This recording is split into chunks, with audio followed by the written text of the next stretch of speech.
সকলকে জয় যিশু, হালেলুয়া। মথি লিখিত সুসমাচার, তার 9 অধ্যায় 9 পদ। মথির আহ্বান তৎসম্বন্ধে যিশুর শিক্ষা। আর সেই স্থান হইতে যাইতে যাইতে যিশু দেখিলেন, মথি নামক এক ব্যক্তি করবহন স্থানে বসিয়া আছে। তিনি তাহাকে কহিলেন, আমার পশ্চাৎ আইসো। তাহাতে সে উঠিয়া তাহার পশ্চাৎ গমন করিল। ইহাই প্রভুর বাক্য। আমেন। আসি আমরা চোখ বন্ধ করি, বাক্যের জন্য প্রার্থনা করি। স্বর্গের মঙ্গলময় পিতা, প্রভু তুমি আমাদের আত্মিক কর্ণকে খুলে দাও, স্বর্গীয় রেমা দাও প্রভু, যেন তোমার লোগোসকে বুঝতে পারি। তোমার পবিত্র বাক্যে আমাদের হৃদয়কে আজ তুমি ভরপুর করো, হৃদয় ভূমিকে উর্বর করো প্রভু, যেন তোমার পবিত্র বাক্যের নিগুড় তত্ত্ব বুঝতে এবং অপরকে বোঝাতে পারি। সকল ধন্যবাদ, প্রশংসা, মহিমা, গৌরব তোমায় দিলাম। প্রার্থনা যিশুর নামে চাই, আমেন। আজকে আমরা মথির জীবনীকে দেখব। মথি লিখিত সুসমাচারের লেখক তিনি ছিলেন মথি। আর এই সাধু মথির জীবনী আমাদেরকে অনেক কিছু শিক্ষা দান করে। যদি আমরা দেখি যিশুর 12 জন শিষ্যের জীবন কেমন ছিল, আর তাদের জীবন দ্বারা আমরা অনেক গভীর শিক্ষাকে গ্রহণ করতে পারি। বর্তমান সময় আমরা যারা যিশুর শিষ্যের মতো কার্য করতে চাই, আমাদের জীবনও যিশুর শিষ্যদের মতো হওয়া প্রয়োজন। আমেন।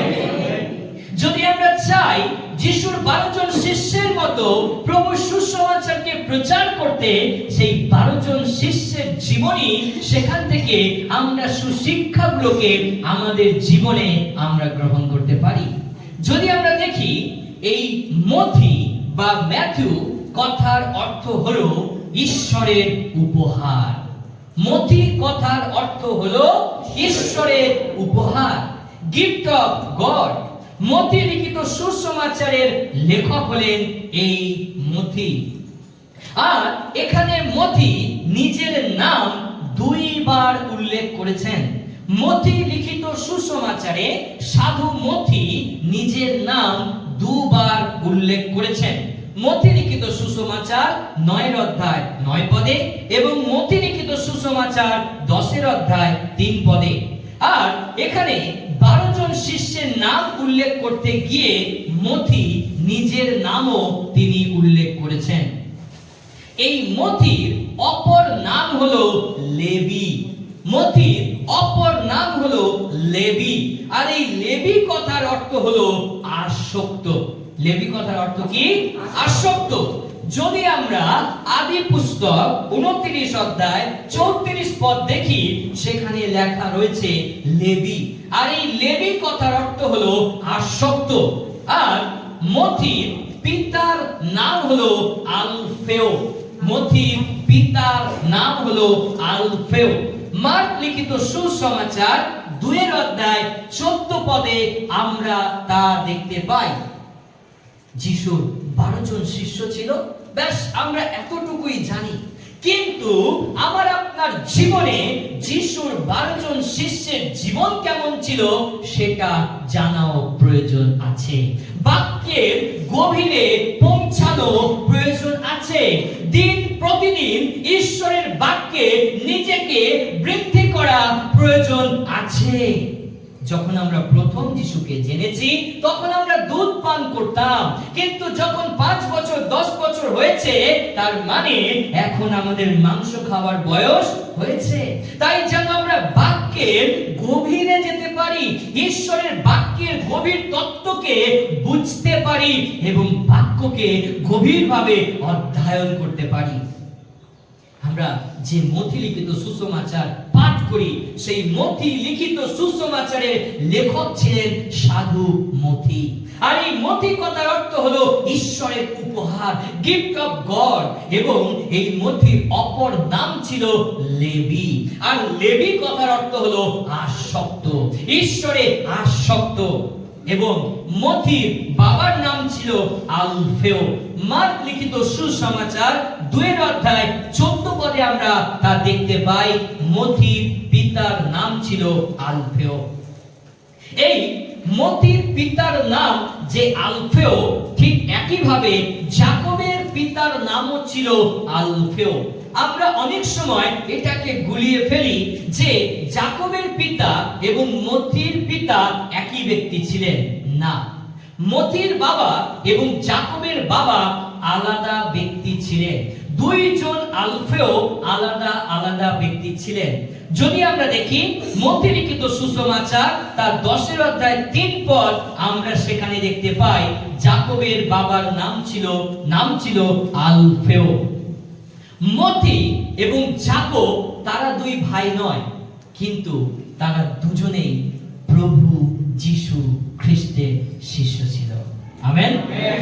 জোরে করতালি দিতে পারি যে মথি এবং যাকব তারা দুই ভাই ছিলেন না, কিন্তু তারা প্রভু যীশু খ্রিস্টের দুইজন শিষ্য ছিল। মানে তারা একই সাথে যিশুর কাছে শিষ্যত্ব করেছেন, প্রভু যিশুর সঙ্গে সঙ্গে গমনাগমন করেছেন এবং প্রভু যীশু খ্রিস্টের কাছে থেকে গভীর শিক্ষাকে তারা লাভ করেছেন। আমেন। যদি আমরা দেখি এই মথির বাসস্থান কোথায় ছিল, মথি কোন দেশের লোক ছিলেন? মথি কফরনাহুমে অবস্থিত গালিলে বাস করতেন, অর্থাৎ তিনি গালিল দেশের লোক ছিলেন। মথি কফরনাহুমে অবস্থিত গালিলে বাস করতেন, অর্থাৎ তিনি গালিলের লোক ছিলেন। মার্ক লিখিত সুসমাচার 2:13 পদে আমরা তা দেখতে পাই। সেখানে মথির বাসস্থান সম্পর্কে দেওয়া আছে। আমরা কেবলমাত্র মথি লিখিত সুসমাচারটাকেই পাঠ করি, কিন্তু আমরা যিনি মথি লিখিত সুসমাচার লিখেছেন সেই মথির জীবনী আমরা জানি না। সেই মথি তিনি কোন দেশের লোক ছিলেন, সেই মথিকে ঈশ্বর কিভাবে যীশু খ্রিস্ট আহ্বান করেছিলেন, আমরা তার গভীর তত্ত্বকে জানি না। কিন্তু আজকে আমরা মথির জীবন থেকে কয়েকটি গুরুত্বপূর্ণ শিক্ষা আমরা গ্রহণ করব, যা মথির জীবন আমাকে আপনাকে শিক্ষা দেয়। মথি তিনি কফরনাহুমে অবস্থিত গালিল দেশে বাস করতেন। আমরা মার্ক লিখিত সুসমাচার 1:16 পদে দেখতে পাই, সেখানে সমুদ্র কথা কি লেখা আছে? কেউ একজন পাঠ করি। মার্ক লিখিত সুসমাচার 1:16 পদ। সমুদ্রের তীর দিয়া যাইতে যাইতে তিনি দেখিলেন সিমন ও তাহার ভ্রাতা আন্দ্রেয় সমুদ্রে জাল ফেলিতেছে। আমেন। এই যে গালিল সমুদ্রের ধার থেকে তিনি যাচ্ছিলেন, অর্থাৎ তিনি গালিল দেশের লোক ছিলেন। এইবার আমরা দেখব মথির কর্মজীবন। মথির জীবিকা ছিল কর আদায় করা। মথি কি কাজ করতেন? তিনি কর আদায় করতেন এবং হেরোদ অ্যান্টিওপাসের সময় তিনি হেরোদ রাজার হয়ে কর আদায়ের কাজ করতেন। এটা ছিল তৎকালীন সময়ে গভর্নমেন্ট এমপ্লয়ের কাজ। তিনি সরকারি চাকরি করতেন।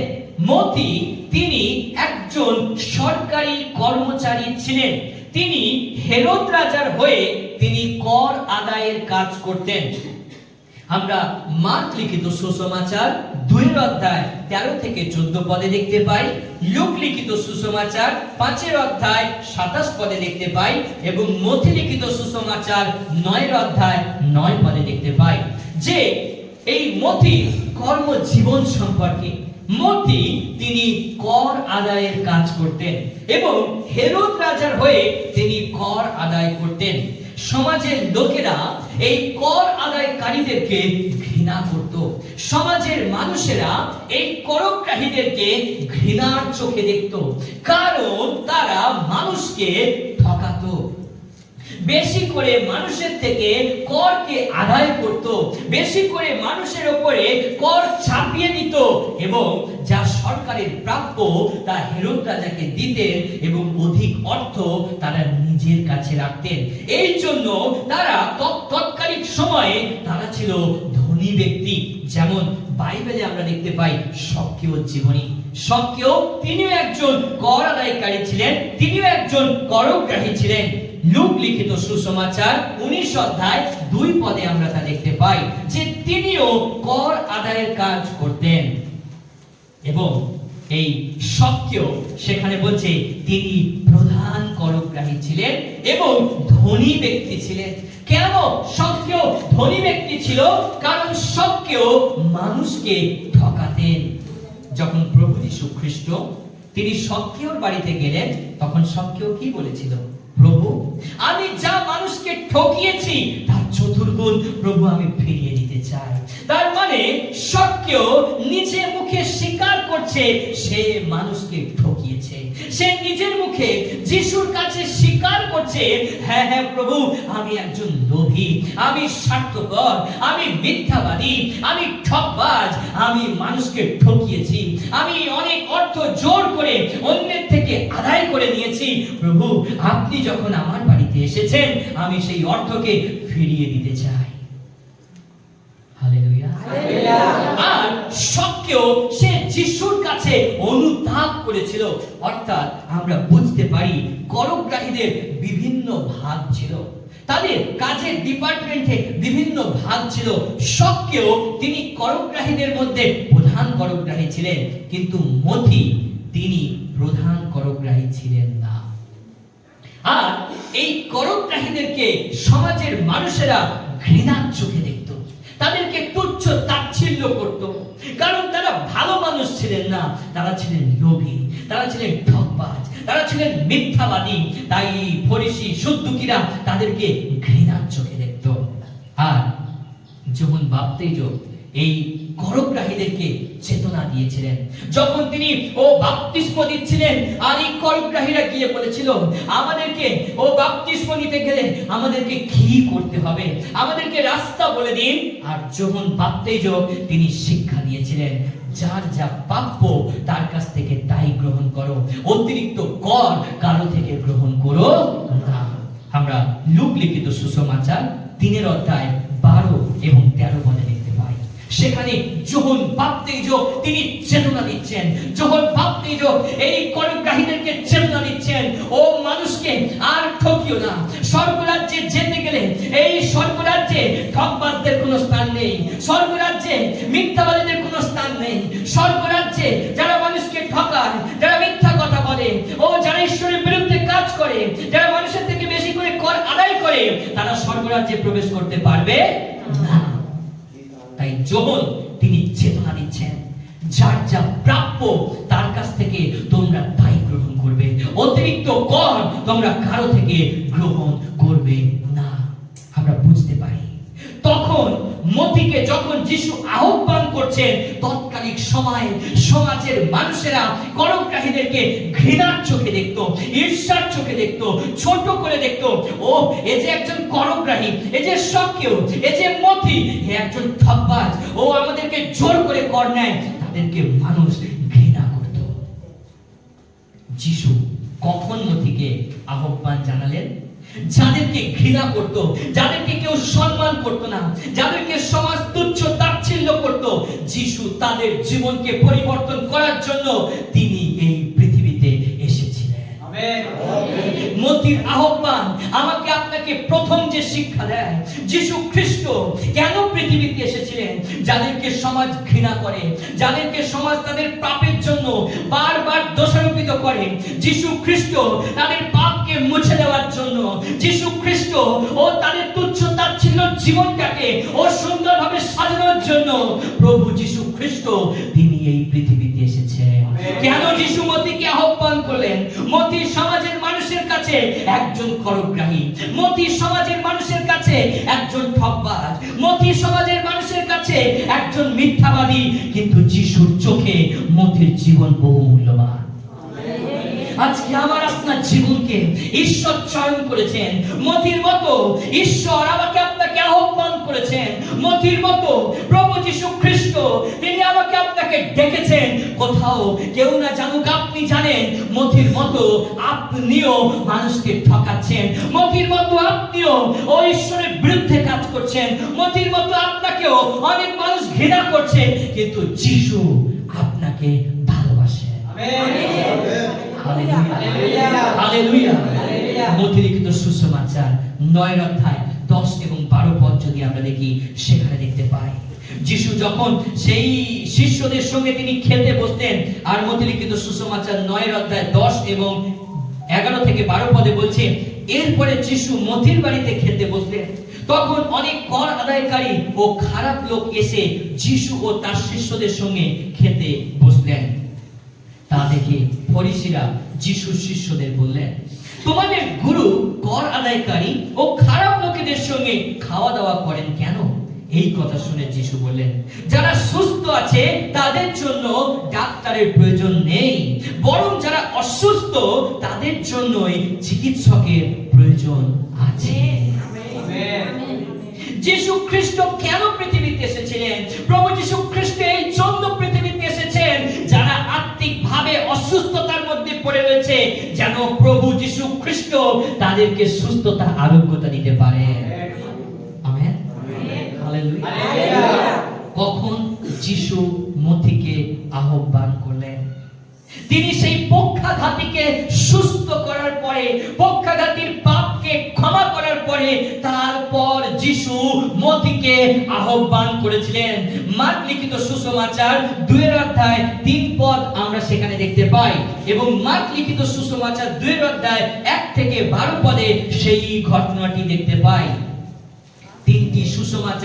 তিনটি সুসমাচার আমাদেরকে শিক্ষা দেয়, যিশু একজন পক্ষাঘাতীর পাপকে ক্ষমা করে তাকে আরোগ্যতা দেওয়ার পর যিশু মথিকে আহ্বান জানিয়েছিলেন, যা স্পষ্ট দেখাচ্ছে মথি লিখিত সুসমাচার 2 অধ্যায় 1 থেকে 12 পদে।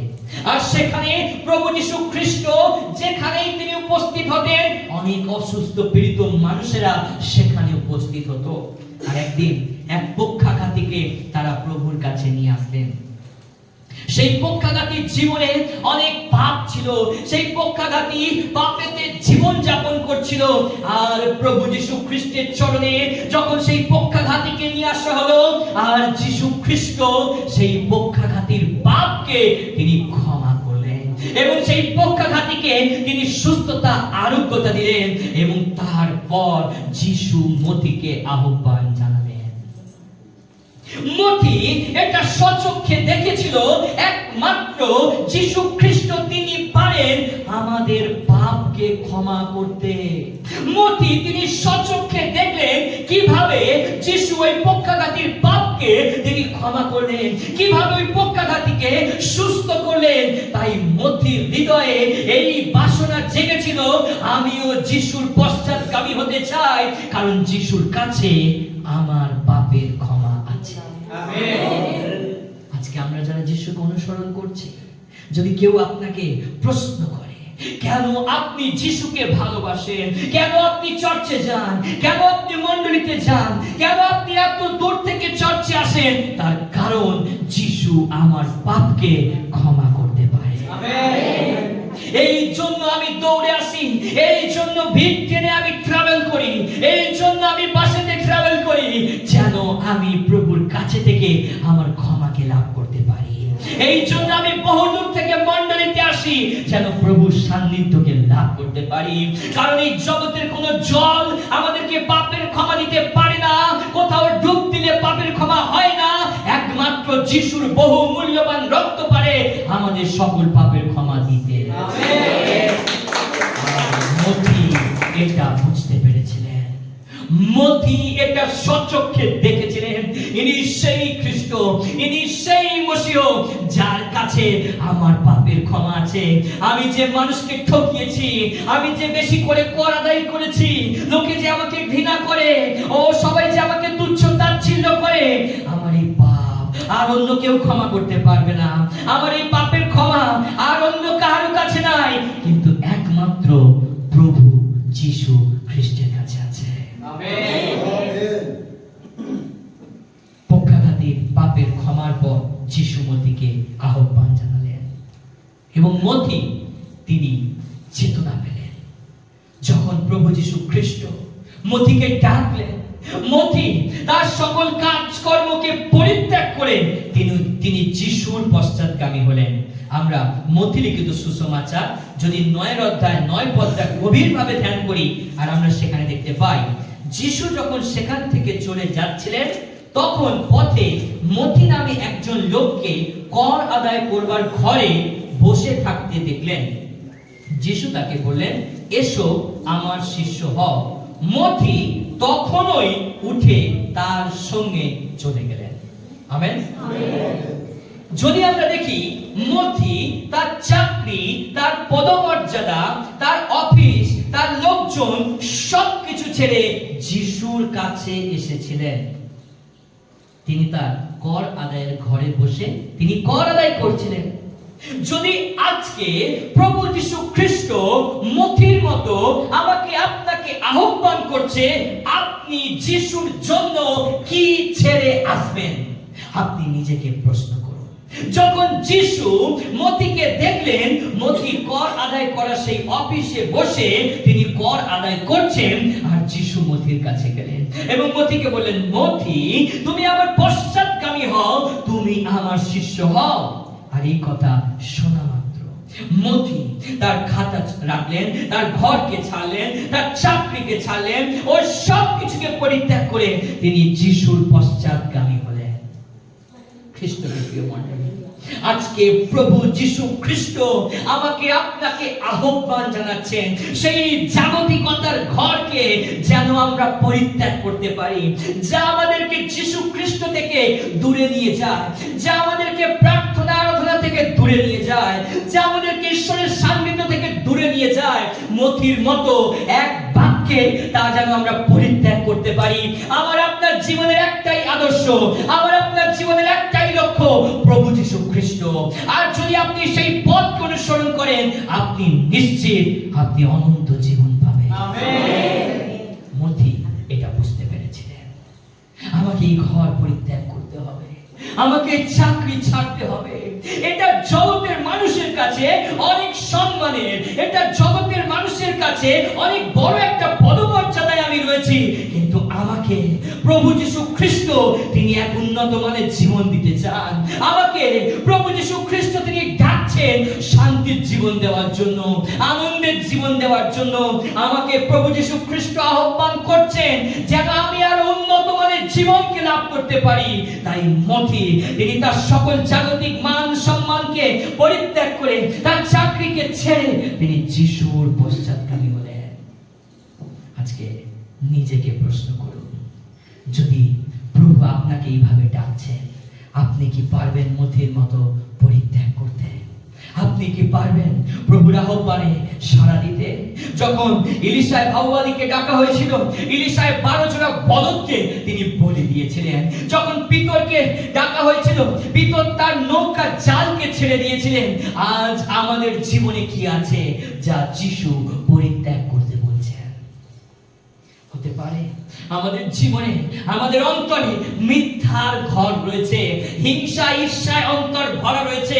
আজকে যিশু বলছে সেই ঘর থেকে আপনি বেরিয়ে আসুন, সেই মন্দতা অধার্মিকতার জীবন থেকে আপনি বেরিয়ে আসুন, সেই ব্যভিচার থেকে আপনি বেরিয়ে আসুন, সেই হিংসা মন্দতা থেকে আপনি বেরিয়ে আসুন, আর বলুন, যিশু আমি তোমায় অনুসরণ করতে চাই। আমেন। যদি আপনি জাগতিক বিষয়গুলোকে পরিত্যাগ করেন, ঈশ্বর আপনাকে উন্নত মানের জীবন দেবেন। যদি আপনি নিজেকে শূন্য না করেন, প্রভু আপনাকে পূর্ণ করতে পারবেন না। আপনি যদি মন্দতায় আপনার অন্তরকে পূর্ণ করে রাখেন, তাহলে প্রভু যীশু খ্রিস্ট তিনি তার পবিত্রতা আপনার অন্তরে দিতে পারবেন না। তাই তিনি এই সময় আপনাকে দাবি করছেন, যেমন মথিকে বলেছেন, মথি তুমি আমার পশ্চাতে আইসো। আজকে মাই ডিয়ার চার্চ, ঈশ্বর আপনাদের সকলকে বলছে, তোমরা আমার পশ্চাতে আইসো। আমেন। মথি লিখিত সুসমাচার 28:20 পদে বলছে, আমি যুগের অন্ত পর্যন্ত তোমাদের সঙ্গে সঙ্গে থাকিব। আমেন। তিনি আপনার সঙ্গে থাকবেন, তিনি আপনাকে পরিত্যাগ করবেন না। কিন্তু আমরা অনেক সময় এটাকে বুঝতে পারি না, কিন্তু মথি তিনি এটাকে বুঝেছিলেন। যিশুর পুনরুত্থানের পর পিতর, যাকব, যোহন তারা তাদের ব্যবসাতে ফিরে গিয়েছিল। যখন যিশুকে ক্রুশারোপিত করা হয়েছিল, তখন পিতর, যাকব, যোহন তাদের পুরাতন কাজ, সেই জাল ফেলে মাছ ধরা, আর তারা তাদের পুরাতন কাজে ফিরে গিয়েছিল। কিন্তু ভেবে দেখুন মথির কি অবস্থা হয়েছিল। মথি তিনি জানতেন যদি যিশু যদি আমার সঙ্গে না থাকেন, আমি আর কোনো প্রকারে, আমি আর কখনো এই আশীর্বাদ আমি পাবো না, এই চাকরি আমি আর পাবো না। যদি একবার আমি চাকরিকে হারাই, যদি একবার এই কাজ আমার চলে যায়, যদি একবার এই পদমর্যাদা হারিয়ে যায়, আমি আর কখনো এই চাকরিকে ফিরে পাবো না। কিন্তু তবুও মথি তিনি যিশুকে অনুসরণ করেছিলেন। আজকে প্রিয় মণ্ডলী, আজকে মথির জীবনকে গভীরভাবে ধ্যান করুন, প্রত্যেককে মনোযোগী হন আর মথির জীবন থেকে এই শিক্ষাকে গ্রহণ করুন। সেই দিন মথির কাছে এটা অনেক বড় চ্যালেঞ্জ ছিল, সেই দিন মথির কাছে এটা অনেক বড় একটা বিষয় ছিল। যদি একবার আমার এই চাকরিটা চলে যায়, যদি একবার আমি এই চাকরিকে ছেড়ে দেই, আমি আর কখনো এই চাকরি ফিরে পাবো না। কিন্তু তবুও মথি যিশুকে ভালোবেসে সেই চাকরিকে ছেড়ে দিয়েছিলেন। আজকে আপনার জীবনে কি এরকম কোন চ্যালেঞ্জ এসে দাঁড়িয়েছে? হয় চাকরি নয় প্রভু। দেখি মথির জীবনে এটা কিন্তু একটা চ্যালেঞ্জ ছিল। আজকে অনেক সময় আমাদের জীবনে এরকম চ্যালেঞ্জ এসে দাঁড়ায়। অনেক সময় যখন আমরা যিশুকে গ্রহণ করি, একদিকে আপনার পরিবার, একদিকে আপনি। হতে পারে আপনার পরিবারে কেউ বিশ্বাসী নয়, আপনি একাই বিশ্বাসী হয়েছেন। যেমন মথির পরিবারে কেউ বিশ্বাস করেনি যিশুকে, কিন্তু মথি একাই বিশ্বাস করেছিলেন। সেই সময় আপনি কি করবেন? আপনি পরিবারের সঙ্গে তাদের মতো করে চলবেন, নাকি যিশু যেমন চালাচ্ছে আপনি তেমন চলবেন? আপনার জীবন যিশুর পদচিহ্নকে অনুসরণ করবে। মথি তিনি তার চাকরিকে ছেড়েছিলেন, তিনি তার কাজকর্মকে ছেড়েছিলেন, কিন্তু যিশুকে ছাড়েননি। আমরা সবকিছু পাওয়ার জন্য যিশুকে ছাড়তে পারি না, কিন্তু প্রভু যিশু খ্রিস্টকে পাওয়ার জন্য আমরা সবকিছু ছাড়তে পারি। আমেন। বলতে পারি হালেলুয়া। যদি আপনার কাছে চ্যালেঞ্জ আসে, আপনি কি করবেন? পৃথিবীর সকল সুখ ঐশ্বর্য তিনি আপনাকে দিতে চান, আপনি কোনটাকে চয়েস করবেন?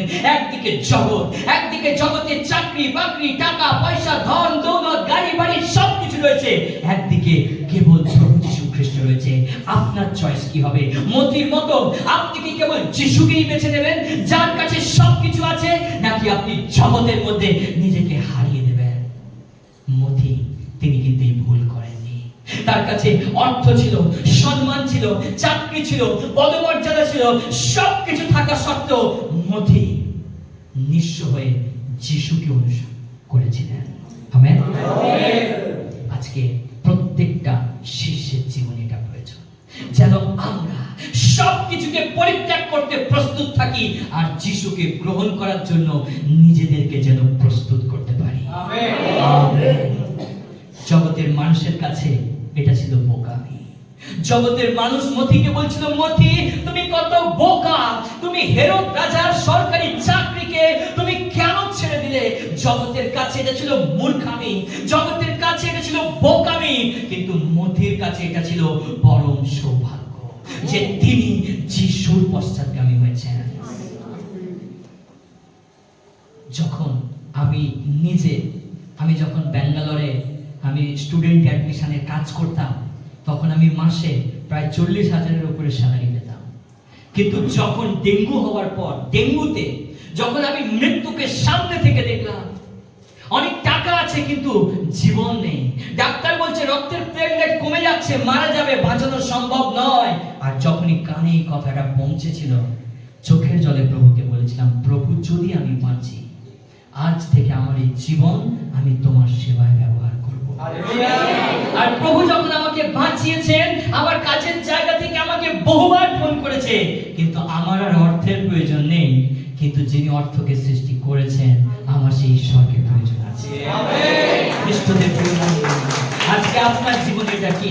আমার বাবা মায়ের কাছে ছিল এটা প্রথম বোকামি, আমার পিতা মাতা আমাকে বুঝিয়েছিল এটা বোকামি, এটা মূর্খামি, কিন্তু আমার কাছে ছিল এটা সৌভাগ্য, এটা আমার কাছে অনেক বড় প্রিভিলেজ যে আমি যিশুর সেবা করছি, এটা আমার কাছে অনেক বড় প্রিভিলেজ যে আমি প্রভুর সান্নিধ্যকে লাভ করছি, আমি জীবনদাতা প্রভু যিশু খ্রিস্টের সুসমাচারকে প্রচার করছি। আজকে সমাজ আপনাদের প্রত্যেককে বলতে পারে আপনারা বোকা। কেন? এত বছরের ঐতিহ্যবাহী এই মন্দিরকে ছেড়ে, এত বছরের বড় ধর্ম সনাতন ধর্মকে ছেড়ে কেন তোমরা যিশুর কাছে গেলে? লোকে আপনাকে বোকা বলবে, লোকে আপনাকে ঠাট্টা তামাশা করবে যেমন মথিকে করেছিলেন, কিন্তু আপনার কাছে একটা সৌভাগ্য, আপনি জীবন্ত ঈশ্বরকে পেয়েছেন। আপনি জীবন্ত ঈশ্বরের সেবা করছেন। আপনার পাশের বাড়ির লোক আপনাকে বলবে আপনি বড্ড বোকা, আপনি মূর্খ, ও আপনি বোকামি করছেন। এই সমাজ আপনাকে এক ঘরে করে দিতে পারে, সমাজের লোকেরা আপনাকে বলতে পারে এত দূর থেকে ওখানে যাওয়ার কি প্রয়োজন আছে? প্রয়োজন আছে, কারণ ওই গৃহে ঈশ্বর সদাপ্রভু উপস্থিত আছে। দ্বিতীয় বংশাবলীর 7:14 পদে বলা হচ্ছে, আমার প্রজারা যে গৃহে আমাকে ডাকবে, আমি সেই গৃহে সেখানে আমি উপস্থিত থাকিব। তারা যখন চোখের জলে প্রার্থনা করবে, তাদের প্রার্থনা শোনার জন্য আমি সেই গৃহে, সেই মন্দিরে আমি উপস্থিত থাকিব। ঈশ্বর আজ এখানে আছে। আমার মুখের বাক্যে কোনো শক্তি নেই প্রিয় মণ্ডলী, আপনাদেরকে আকর্ষণ করি, কিন্তু ঈশ্বরের বাক্যে, ওয়ার্ড অফ গড বলছে, ঈশ্বরের বাক্যে সেই শক্তি আছে। যদি পিতা আকর্ষণ না করে আমরা কেউ ঈশ্বরের গৃহে আসতে পারি না। যদি পিতা আহ্বান না করে আমরা কেউ শিষ্যত্ব লাভ করতে পারি না। যদি ঈশ্বর আকর্ষণ না করে আমরা কেউ বাপ্তিস্ম নিতে পারি না। যদি পিতা আকর্ষণ না করে আমরা কেউ ঈশ্বরের কাছে আসতে পারি না। আজকে আপনারা যতজন এখানে বসে আছেন, প্রত্যেক জনকে পিতা ঈশ্বর আহ্বান করছেন। আমেন। এটা আপনার কাছে কত বড় খুশি, এটা আপনার কাছে কত বড় অপরচুনিটি, এটা আপনার কাছে কত বড় সুযোগ প্রিয় মণ্ডলী। আপনি ঈশ্বরকে বহন করেন না, বাট আপনার ঈশ্বর আপনাকে বহন করছে। আমেন। আপনি বাসে, ট্রামে, ট্রেনে আপনার ঈশ্বরকে আপনি বহন করে নিয়ে যাচ্ছেন না, আপনি ঈশ্বরকে খাওয়াচ্ছেন না, বাট আপনার জীবন্ত ঈশ্বর প্রত্যেকদিন আপনাকে খাওয়াচ্ছে। আপনি ঈশ্বরকে জামা কাপড় কোট পরাচ্ছেন না, আপনার পবিত্র ঈশ্বর আপনাকে সুটবুট পরাচ্ছে। ও আপনি সেই ঈশ্বরের সেবা করছেন যে ঈশ্বরকে আপনি সৃষ্টি করেননি, কিন্তু যে ঈশ্বর আপনাকে সৃষ্টি করেছে। আমেন। জগতের কাছে বোকামি, মূর্খামি, কিন্তু ঈশ্বরের কাছে অনেক বড় সৌভাগ্য। আমেন। মথি এটা বুঝতে পেরেছিলেন, তাই মথির মতো ঈশ্বর আপনাকে ডাকছেন যেন আমরা তার আহ্বানে সাড়া দিতে পারি। আমেন। আর এটা মথি বুঝতে পেরেছিলেন। মথি এটা বুঝতে পেরেছিল যে যিশু তাকে এক উন্নত মানের জীবন দেওয়ার জন্য আহ্বান করেছেন। আজকে আপনি কি বুঝতে পেরেছেন রবি মান্না দাস? ঈশ্বর আপনাকে এক উন্নত মানের জীবন দিতে চান, তাই তো আপনি ডায়মন্ড ছেড়ে কল্যাণপুরে এসেছেন। আমেন। তাই তো আপনি শাসন ছেড়ে কল্যাণপুরে এসেছেন, তাই তো আপনি ওই আপনার গ্রামকে ছেড়ে আপনি কল্যাণপুরে এসেছেন, কারণ আপনিও বুঝতে পেরেছেন যিশুর কাছে অনন্ত জীবন আছে। আমেন। আজ যদি আমরা জাগতিকতা, হিংসা, মিথ্যা, ব্যভিচার ছেড়ে বেরিয়ে আসতে পারি, যিশু আপনাকেও উন্নত মানের জীবন দেবেন। আমেন। বাইবেলকে বাইবেল দিয়ে ব্যাখ্যা করুন। কাকে এরকম ঈশ্বর উন্নত মানের জীবন দিয়েছিল? আব্রাহামকে। যখন ঈশ্বর আব্রাহামকে ডাকলেন, আব্রাহাম তুমি উঠ দেশ থেকে বেরিয়ে এসো, আব্রাহাম ঈশ্বরের কথাতে বিশ্বাস করেছিল। তিনি তার পৈতৃক জাতি, জ্ঞাতি, কুটুম্বকে পরিত্যাগ করে তিনি বেরিয়ে এসেছিলেন, আর ঈশ্বর আব্রাহামকে আশীর্বাদ করেছিলেন। আকাশের তারার ন্যায় অগণিত আশীর্বাদ ঈশ্বর আব্রাহামকে দিয়েছিলেন, কারণ আব্রাহাম ঈশ্বরের কথাতে বিশ্বাস করেছিল। আজকে যদি আপনি বিশ্বাস করেন মথির মতো, যদি আপনি বিশ্বাস করেন আব্রাহামের মতো, ঈশ্বর যেমন আব্রাহামকে আশীর্বাদ করেছেন, তিনি আপনাকেও আশীর্বাদ করতে চান। যিশু আজ আমাদেরকেও চান যেন আমরা অধার্মিকতা থেকে বেরিয়ে আসি। আপনি কি আপনার জীবন যিশুকে দেবেন? প্রশ্ন, আপনি কি আপনার জীবন যিশুকে দেবেন? যখন যিশু মথিকে আহ্বান করলেন, মথি নিজের জীবন যিশুকে দিয়েছিলেন। প্রভু এই যে আমি, তিনি যিশুর পশ্চাৎগামী হয়েছিলেন। আজকে আপনি কি আপনার জীবন যিশুকে দেবেন? সেই পবিত্র যিশু খ্রিস্টের কাছে আপনার জীবনকে আপনি সমর্পণ করবেন। মার্ক এবং লুক মথিকে লেবি বলেছিলেন। মার্ক লিখিত সুসমাচার 2:14 পদ, লুক লিখিত সুসমাচার 5:27 পদ আমরা সেখানে দেখতে পাই যিশু মথিকে লেবি বলে ডেকেছেন। কেবলমাত্র মথি নিজের নাম নিজেই লিখেছেন, মথি লিখিত সুসমাচার 9 অধ্যায় 9 পদে। অর্থাৎ এখান থেকে আমরা বুঝতে পারি যিশু আমাদের নামকে, আমাদের জীবনকে তিনি পরিবর্তন করতে চান।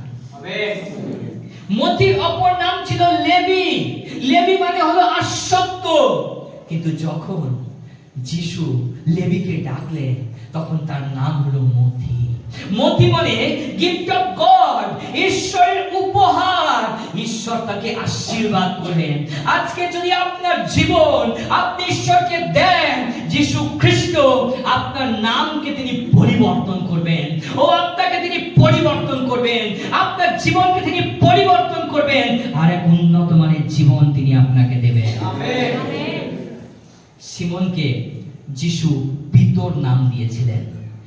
মার্ক 3 অধ্যায় 16 পদে দেখতে পাই যাকব যোহনকে বোনের গস বলেছিলেন। মার্ক 3 অধ্যায় 17 পদে দেখতে পাই থোমাকে দিদুম বলেছিলেন। দিদুম কথার অর্থ হলো যমজ, যা দেখতে পাই যোহন লিখিত সুসমাচার 11 অধ্যায় 16 পদে। হয়তো মথি নামটাও যিশুরই নাম। আজকে কি আপনি চান আপনার নাম প্রভু যিশু খ্রিস্ট পরিবর্তন করুক? আপনি কি চান আপনার জীবন যিশু খ্রিস্ট পরিবর্তন করুক? তাহলে মথির মতো আপনার জীবনটা যিশুর কাছে সমর্পণ করা প্রয়োজন আছে। যদি আপনি মথির মতো নিজের জীবনটা যিশুর কাছে সমর্পণ করতে পারেন, যিশু আপনার নামকে পরিবর্তন করতে পারেন। তিনি যেমন ভাবে সিমনকে পিতর করেছিলেন, যাকব যোহনকে বোনের গস করেছিলেন, থোমাকে দিদুম করেছিলেন, অব্রাহামকে অব্রাহাম করেছিলেন, তিনি আজ আপনার জীবনকেও তিনি পরিবর্তন করতে পারেন। আমেন। ঠিক যেমন ভাবে কান্নান নগরের বিবাহ বাটিতে সাধারণ জলকে উত্তম দ্রাক্ষারসে পরিণত করেছিলেন, ভিতরের শূন্য জালকে মাছেতে পূর্ণ করেছেন, আমার আপনার শূন্য জীবনকে ঈশ্বর তার আশীর্বাদে পূর্ণ করতে চান। আমার আপনার অভাবে জীবনকে প্রাচুর্যের জীবনে রূপান্তরিত করতে চান। হতে পারে আমরা জাগতিকতা নিয়ে মেতে আছি, কিন্তু আপনি প্রভুর কাছে নিজেকে সারেন্ডার করুন। প্রভু আপনাকে আত্মিকভাবে সুসজ্জিত করতে চান। আমেন। মথি এটা বুঝতে পেরেছিল, আমার দরকার নেই এই জাগতিক সম্মান, পদমর্যাদা, চাকরি, অর্থ, টাকা, পয়সা। আমার দরকার আছে রাজার রাজা, প্রভুর প্রভু, প্রভু যিশু খ্রিস্টকে। আমেন। Hallelujah, hallelujah, hallelujah. নাম আমাদের জীবনকে প্রবাহিত করে, আর যিশু আমাদের জীবনকে পরিবর্তন করেন। দ্বিতীয় বিষয়, মথি যিশুর কথাতে সন্দেহ করেননি। যখন যিশু মথিকে ডাকলেন, মথি একবারের জন্য ভাবেনি যদি আমি চাকরি ছেড়ে দেই আমার কি হবে। যিশু কি সত্যি সেই ব্যক্তি? না না, মথি এরকম ভাবেনি। মথি ভেবেছিলেন ইনি একমাত্র ব্যক্তি যিনি আমার পাপকে ক্ষমা করতে পারেন। আজ বহু বিশ্বাসীকে আমরা দেখতে পাই কিছু সময় প্রভুতে, কিছু সময় ঝরে বলি এই বেশ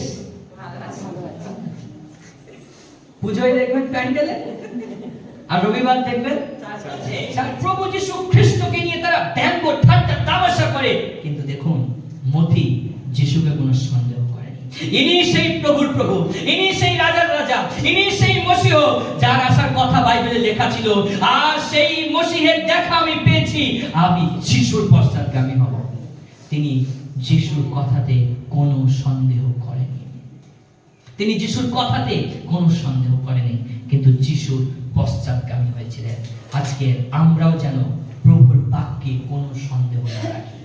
যদি প্রভু আপনাকে ডেকেছেন, যদি প্রভু আপনাকে আহ্বান করেছেন, যদি প্রভু আজকে আপনাকে তার কাজের জন্য ডাকছেন, কোনো সন্দেহ নয়, কোনো পিছুটান নয়, কোনো চিন্তা নয়। আপনি যিশুর দিকে দৃষ্টি রেখে এগিয়ে যান, আপনি জলের উপরেও হাঁটবেন, কারণ আপনার সাথে যিশু আছে। হালেলুয়া।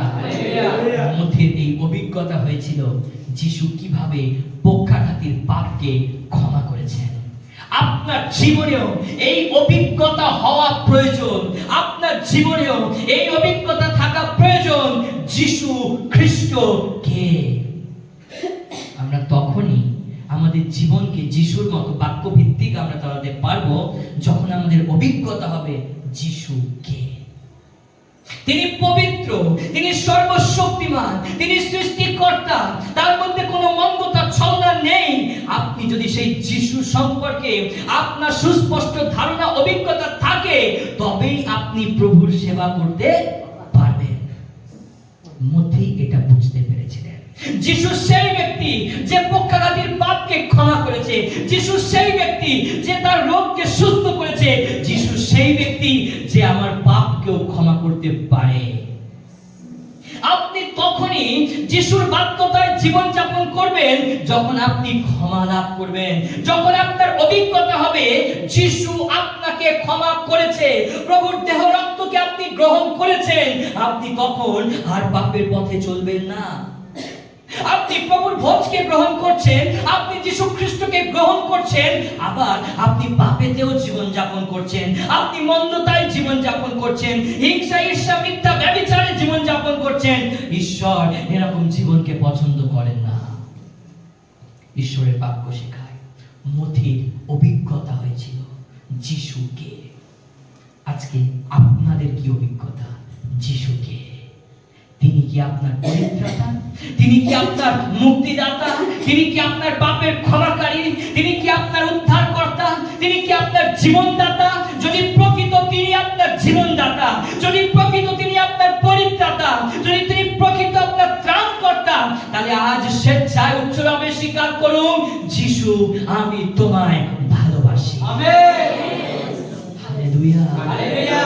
যিশু আমি তোমায় ভালোবাসি, কারণ আমার অভিজ্ঞতা হয়েছে প্রভু তুমি কে। আমার অভিজ্ঞতা হয়েছে প্রভু তুমি সব কিছুকে দেখতে পাও। আমার অভিজ্ঞতা হয়েছে প্রভু তুমি আমার অন্তরকে দেখছো। আমার অভিজ্ঞতা হয়েছে তুমি আমার সাথে সাথে আছো। তোমার কাছ থেকে কিছু লুকানো যায় না প্রভু।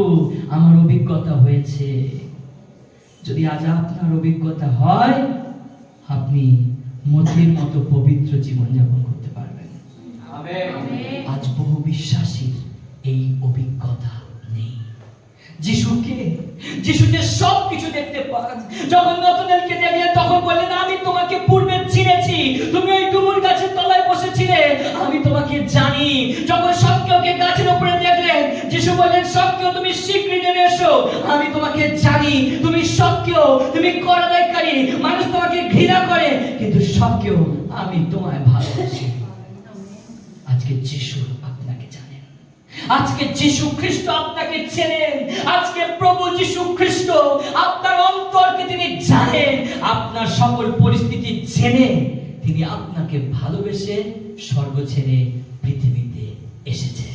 আমেন। আপনি কি সেই যিশুকে ভালোবাসেন? মথি চেয়েছিল, তৃতীয় বিষয়, মথি চেয়েছিল আমি একা উদ্ধার পাবো, আমি একা পরিত্রাণ পাবো, আমি একা রক্ষা পাবো না, যেন আমার পরিবারও রক্ষা পায়, আমার পরিবারও উদ্ধার পায়, আমার পরিবারও যেন পরিত্রাণ পায়। তাই মথি তার বাড়িতে যিশুকে আহ্বান করেছিল এবং মথি যিশুর আতিথেয়তা করেছিল। মথি লিখিত সুসমাচার 9 অধ্যায় 10 এবং 13 পদে আমরা তা দেখতে পাই। আর সেখানে বলছে এরপরে যিশু মথির বাড়িতে খেতে বসলেন। কার বাড়িতে? জোরে বলি, কার বাড়িতে? মথির বাড়িতে খেতে বসলেন। তখন অনেক কর আদায়কারী ও খারাপ লোক এসে যিশু ও তার শিষ্যদের সঙ্গে খেতে বসলেন। মথি কাদেরকে আহ্বান জানিয়েছে? যারা তার কাজের লোক, যারা তার কলিগ, যারা তার বন্ধু, যাদের সঙ্গে মথি কাজ করে, যাদের সাথে মথি কর আদায় করে, মথি তাদেরকেও ডাকলেন, তোমরা আসো আমার বাড়িতে, দেখো আমি আজ কাকে আহ্বান জানিয়েছি। তিনি হলেন আমার আপনার জীবনের পরিত্রাতা প্রভু যিশু খ্রিস্ট। হালেলুয়া। মথি এটা চাইনি আমি একা পরিত্রাণ পাবো, আমি একা উদ্ধার পাবো, এটাই ভালো। কিন্তু মথি চেয়েছিলেন না না, আমার পরিবারের উদ্ধারের প্রয়োজন, আমার বাবা মাকে উদ্ধার করা প্রয়োজন, আমার ভাই বোনকে উদ্ধার করা প্রয়োজন, আমার বন্ধুদেরকে যিশুর কথা জানানো প্রয়োজন। তাই মথি তার বাড়িতে খাবারের আয়োজন করলেন এবং মথি খারাপ লোকদেরকে আহ্বান জানালেন। যেন এই খারাপ লোকেরা পবিত্র প্রভু যীশু খ্রিস্টের কাছে এসে তারা ভালো হতে পারে। যিশু পাপীদের জন্য এই পৃথিবীতে এসেছেন। যিশু আমার আপনার পাপের ক্ষমার জন্য পৃথিবীতে এসেছেন। যিশু আমাকে আপনাকে ভালোবেসে আমার আপনার অবস্থা পরিস্থিতিকে পরিবর্তন করার জন্য এই পৃথিবীতে এসেছেন। আজকে কি আপনি মনে মনে চিন্তা করছেন আপনি কি মন্দ কাজ করেছেন, আপনি কি খারাপ কাজ করেছেন, আপনার কি অনুতাপ হচ্ছে, আপনার মধ্যে কি চেতনা জাগছে? তাহলে আপনি আপনার পাপকে, আপনার ভুলকে আপনি স্বীকার করুন আর বলুন, প্রভু আমি পরিত্রাণ পেতে চাই, আমি পাপের ক্ষমা পেতে চাই, আমি উদ্ধার পেতে চাই। প্রভু তুমি আমাকে ক্ষমা করো। মতি তিনি এই পরিত্রাণ তার পরিবারকেও দিতে চেয়েছেন। আজকে আমার আপনার জীবন, মতির জীবন থেকে আমরা কি শিক্ষা পাই প্রিয় মণ্ডলী? আমরা কখনোই মতির জীবনীকে আমরা পর্যালোচনা করে দেখিনি। মতির জীবন আমাকে আপনাকে শিক্ষা দেয় যেন আমরাও আমাদের বাড়িতে প্রার্থনা সভা করতে পারি, যেন আমরাও মতি যেমন তার বাড়িতে যিশুকে ডেকেছে, আমরাও আমাদের বাড়িতে যেন বাক্য পাঠ করতে পারি, ঈশ্বরের আরাধনা প্রশংসা করতে পারি। আপনার মণ্ডলীর পালককে আপনি আহ্বান করুন আপনার বাড়িতে, যেন আপনার বাড়ির লোকেরাও যিশু খ্রিস্টকে জানতে পারে। আমেন। জোরে বলতে পারি হালেলুয়া। চার্চের একটি নিয়ম আছে, বছরে একবার বাড়িতে প্রার্থনা সভা দিতে হবে। কেন দিতে হবে? মথি লিখিত সুসমাচার 9 অধ্যায় 10 পদে তার কারণ লেখা আছে। এই আশার আলো চার্চের প্রত্যেকটা নিয়ম বিবলিক্যাল, বাইবেল ভিত্তিক। কেন আপনাকে বাড়িতে প্রার্থনা সভা দিতে হবে? তার কারণ, যদি আপনি বাড়িতে ধন্যবাদের সভা দেন, যদি আপনি বাড়িতে প্রার্থনা সভা দেন, যদি আপনার বাড়িতে আপনি ঈশ্বরের গৌরব প্রশংসা মহিমা করেন, যদি আপনি পালককে আহ্বান জানান, আপনার পরিবারও পরিত্রাণ পাবে, আপনার পরিবারও যিশুকে জানতে চিনতে পারবে। তারা 10 দিন দেখতে দেখতে, ও যদি আপনার পরিবার ঘোর বিরোধী, আপনি প্রত্যেক মাসে প্রার্থনা সভা করুন, একদিন প্রভুর বাক্য তাদেরকে নিশ্চয়ই স্পর্শ করবে। কোন দণ্ডে কোন মর্মে প্রভু কাজ করবেন আমরা জানি না, কিন্তু ঈশ্বর জানেন। হালেলুয়া। আমরা জানি না প্রিয় মণ্ডলী, কোন দিন তিনি আপনার সন্তানকে পরিবর্তন করবেন, কোন দিন তিনি আপনার স্বামীকে পরিবর্তন করবেন, কোন দিন তিনি আপনার স্ত্রীকে পরিবর্তন করবেন আমরা জানি না, কিন্তু ঈশ্বর জানেন। তার কাছে নির্দিষ্ট একটা সময় আছে, আর সঠিক সময়ে তিনি ঠিক তাকে পরিবর্তন করে শাউল থেকে তাকে পৌলে রূপান্তরিত করবেন। আমেন। Hallelujah, hallelujah. মতি চেয়েছিলেন যেন অন্যেরাও উদ্ধার পায়। আপনি কি চান আপনার পরিবার পরিত্রাণ পাক? আপনি কি চান আপনার পরিবার উদ্ধার পাক? তাহলে আপনাকেও পদক্ষেপ নিতে হবে, তাহলে আপনাকেও বাক্য পাঠে প্রার্থনায় ও প্রার্থনার সভার আয়োজন করতে হবে, যেন আপনার গ্রাম, আপনার প্রিয়জন, আপনার পরিবার জানতে পারে যিশু খ্রিস্ট কে। আমরা জানি না কখন ঈশ্বর তার জীবনকে পরিবর্তন করতে চলেছেন। মতি পদক্ষেপ নিয়েছিল, তার জীবন দ্বারা আমরা এই শিক্ষা পাই যেন আমরাও পদক্ষেপ নিতে পারি। ফরিসিরা এসে প্রশ্ন করছে, এ কেমন ব্যক্তি যে পাপীদের সাথে, করগ্রাহীদের সাথে খাদ্য গ্রহণ করে? যিশু বললেন, সুস্থ লোকের চিকিৎসার প্রয়োজন, কিন্তু কাদের প্রয়োজন আছে? অসুস্থ লোকের। সেখানে কি তাদের সবাই অসুস্থ ছিল? ছিল।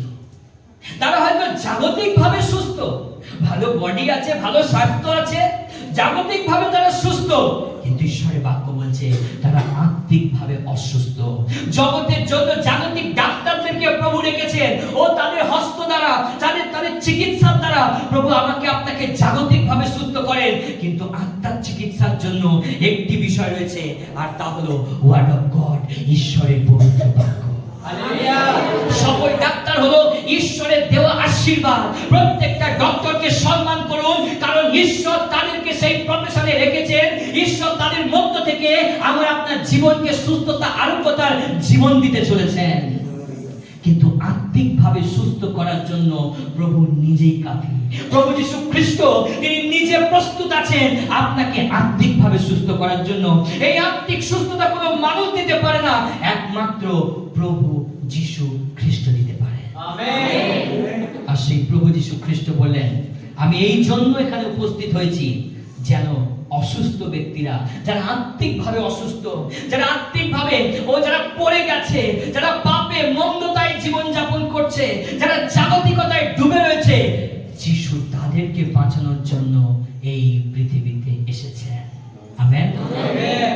হালেলুয়া। হালেলুয়া। সেই ঘরে যারা ছিল তারা শারীরিকভাবে সুস্থ ছিলেন, কিন্তু আত্মিকভাবে অসুস্থ ছিলেন। যিশু আমাদের আত্মার চিকিৎসা করেন। যখন আমাদের আত্মা সুস্থ হয় তখন আমাদের কথাবার্তা পরিবর্তন হয়। যখন আমাদের আত্মা সুস্থ হয় চিন্তা ভাবনা পরিবর্তন হয়। যখন আমাদের আত্মা সুস্থ হয় আমাদের ভাবধারায় পরিবর্তন ঘটে। যদি আপনি আত্মিকভাবে সুস্থ হয়েছে আপনি আর ব্যভিচারের চিন্তা করবেন না। যদি আপনি আত্মিকভাবে সুস্থ হয়েছেন আপনি চুরির চিন্তা করবেন না। যদি আপনি আত্মিকভাবে সুস্থ হয়েছেন আপনি নিন্দা সমালোচনা করবেন না। যদি আপনি আত্মিকভাবে সুস্থ হয়েছেন আপনি পরনিন্দা পরচর্চা করবেন না, কিন্তু আপনি ঈশ্বরের বাক্যকে নিয়ে আলোচনা করবেন। গীত সংহিতা 1:1 বলছে, ধন্য সেই ব্যক্তি যে দুষ্টদের মন্ত্রণায়, পাপীদের পথে, নিন্দুকদের সভায়, কিন্তু ঈশ্বরের বাক্য দিবারাত্র জোরে বলুন। তার মানে আপনি আত্মিকভাবে সুস্থ। আপনার জীবনে যদি আপনি দিন রাত আপনি ঈশ্বরের বাক্যকে ধ্যান করছেন, আমি ঈশ্বরের বাক্য দ্বারা বলতে চাই আপনি আত্মিকভাবে সুস্থতা পেয়েছেন। আপনার অপারেশন হয়ে গেছে, প্রভু যীশু খ্রিস্ট তিনি আপনাকে অপারেশন করে দিয়েছে। আপনি সুস্থতা আরোগ্যতে হিলিংকে পেয়েছেন। তাই তো আপনার টান জগতের প্রতি নয়, অর্থের প্রতি নয়, কিন্তু বাক্যের প্রতি আছে। দিনের শেষে আপনি বাক্যকে খুঁজছেন, মানে আপনি আত্মিকভাবে সুস্থতা অলরেডি পেয়ে গেছেন।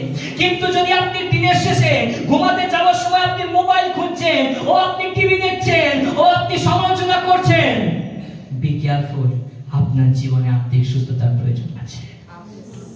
এখনো আপনার জীবনে সেই সুস্থতা নেই। বিশ্বাসীদেরকে দেখতে পাওয়া যায় তারা বাক্য ছেড়ে, বাক্যের আলোচনা ছেড়ে, চার্চ মণ্ডলীকে ছেড়ে তারা গসিপ করতে থাকে, সমালোচনা করতে থাকে, পরনিন্দা পরচর্চা করতে থাকে, কলতলায় ঘাটে মাঠে গিয়ে তারা সমালোচনা করতে থাকে। তার মানে আপনি আত্মিকভাবে অসুস্থতায় রয়েছেন। আপনার জীবনে সুস্থতার প্রয়োজন। ঈশ্বরের বাক্য বলে হিতোপদেশ জ্ঞানবান পুত্র শাসন, মানে যদি আমরা নিজেদেরকে পরিবর্তন করতে পারি, যদি আত্মিকভাবে আজকে আপনি মনে করছেন হ্যাঁ প্রভু তুমি পারো আমাকে বদলাতে, তুমি পারো আমাকে পরিবর্তন করতে, তুমি পারো আমাকে সুস্থতা আরোগ্যতার জীবন দিতে, আনন্দের শান্তির জীবন দিতে, তাহলে আজকে যিশুর কাছে আসুন। আর বলুন, প্রভু আমি চাই আমার হৃদয় সিংহাসনে তোমায় গ্রহণ করতে। মথি তিনি চেয়েছিলেন, তিনি চেয়েছিলেন আত্মিকভাবে সুস্থতা লাভ করতে। মথি বুঝতে পেরেছিলেন আমার পরিবার, আমার বন্ধু বান্ধব, আমার করগ্রাহী বন্ধু তারা সবাই অসুস্থতার মধ্যে, তারা আত্মিকভাবে সবাই পড়ে গেছে, ভেঙে গেছে। তাই যিশু তার বাড়িতে, মথি তার বাড়িতে যিশুকে ডাকলেন। যিশুর আগমনে অন্ধকার সরে যায়, যিশুর আগমনে পাপ দূর হয়, যিশুর আগমনে আত্মিক সুস্থতা পাওয়া যায়। তাই মথি অন্য কাউকে নয়, রাজার রাজা প্রভুর প্রভু যিশুকে বাড়িতে ডাকলেন। আজকে আপনি কাকে খুঁজছেন? সেই যিশু খ্রিস্টকে। তিনি আপনাকে আত্মিক সুস্থতা দেবার জন্য প্রস্তুত আছেন। মথির শেষ জীবন, তার পরিচর্যা, তিনি মিশর এবং ইথিওপিয়াতে পরিচর্যা কাজ করেছিলেন এবং সুসমাচার প্রচার করেছিলেন। আর এখানেই তার মৃত্যু ঘটেছিল, অর্থাৎ এই ইথিওপিয়াতে তাকে হত্যা করে মারা হয়েছিল। তিনি যিশুর জন্য শহীদ হয়েছিলেন। মথি যিশুকে স্বীকার করে মরেছিলেন, কারণ তার বিশ্বাস তিনি যদি পৃথিবীকে পরিত্যাগ করেন তিনি অনন্ত জীবনকে লাভ করবেন। হালেলুয়া। যখন মথি এই চাকরিকে ছেড়ে দিয়েছিলেন সমাজের লোক মথিকে বলেছিল, মথি তুমি মূর্খ, বোকা। কিন্তু সেই মথিকে ইথিওপিয়াতে হত্যা করা হয়েছে, কিন্তু মথি যিশুকে ছাড়েনি। আজকে আমার আপনার জীবনের লাস্ট প্রশ্ন, যে আপনি কি মথির মতো মরতে প্রস্তুত আছেন? হ্যাঁ, যদি মৃত্যু আমার সামনে আসে, প্রতিবেশীরা আমার বিরুদ্ধে দাঁড়ায়, তবু আমি যিশুকে পরিত্যাগ করব না। কারণ যদি আমি জগৎকে পরিত্যাগ করি, তবেই পরিত্রাতা প্রভু যিশু খ্রিস্টকে দেখতে পাবো। আমেন। পৌল বলেছিলেন, আমার পক্ষে খ্রিস্টই জীবন, মরণ লাভ। আপনার পক্ষে লাভজনক কি? আপনার চাকরি, আপনার ব্যবসা, আপনার ধন সম্পদ, গাড়ি বাড়ি, আপনার জীবনে কি অ্যাচিভমেন্ট আছে যেটা আপনার জীবনে লাভজনক? প্রিয় মণ্ডলী, যিশু ছাড়া আমাদের জীবনে আর কোনো লাভ নেই। আমাদের জীবনে একটি মাত্র লাভ, আমরা যিশু খ্রিস্টকে পেয়েছি। Amen, hallelujah. তাই মথি তার এই সুসমাচারে তিনি যিশুকে রাজা রূপে দেখিয়েছেন, রাজা রূপে। যিশু হলেন আমার আপনার রাজা। মথি একজন শিক্ষিত ব্যক্তি ছিলেন এবং তিনি এই সুসমাচার জিহুদীদের উদ্দেশ্যে লিখেছিলেন। এই মথি লিখিত সুসমাচার 28টা অধ্যায় তিনি জিহুদীদের উদ্দেশ্যে লিখেছিলেন, কারণ জিহুদীরা শিক্ষিত ব্যক্তি ছিলেন। পুরাতন নিয়মে অনেক খুঁটিনাটি বিষয় রয়েছে, আর তিনি প্রত্যেকটা কোটেশন উল্লেখ করে মথি লিখিত সুসমাচারে লিখেছেন এবং তিনি সিদ্ধান্ত নিয়েছিলেন যে আমি যিশুর পশ্চাৎগামী হব, তাতে যদি মৃত্যু আসে আমি সানন্দে তা গ্রহণ করব। আজকে মথির জীবনীর শেষে আমরা কি সিদ্ধান্ত নিতে পারি? আপনার সিদ্ধান্ত কি হবে? আপনিও কি মথির মতো কিছু রেখে যাবেন? মথি তিনি কি রেখে গেছেন আমার আপনার জন্য? সব থেকে বড় গিফট, মথি লিখিত সুসমাচার। আর যে সুসমাচার পড়ে আমরা যিশু রাজা সম্পর্কে জানতে পারি। আপনি কি কিছু রেখে যেতে চান? আমি আপনাদেরকে আহ্বান করব, মথি লিখিত সুসমাচার 6 অধ্যায় 33 পদে লেখা আছে, তোমরা সর্বপ্রথম তাহার রাজ্য আর ধার্মিকতার জন্য চিন্তা করো, তাতে তোমাদের সকল প্রয়োজন তোমাদেরকে দেওয়া চাইবে। তাই আসুন আমরা এই প্রচারের শেষে এই সিদ্ধান্তে আসি, মথির জীবনী থেকে এই শিক্ষাকে গ্রহণ করি, প্রভু আমরাও কিছু রেখে যেতে চাই, যার দ্বারা যেন অন্য মানুষেরা তোমাকে জানতে পারে। ঈশ্বর তার পবিত্র বাক্য দ্বারা আপনাদের সকলকে আশীর্বাদ করুন।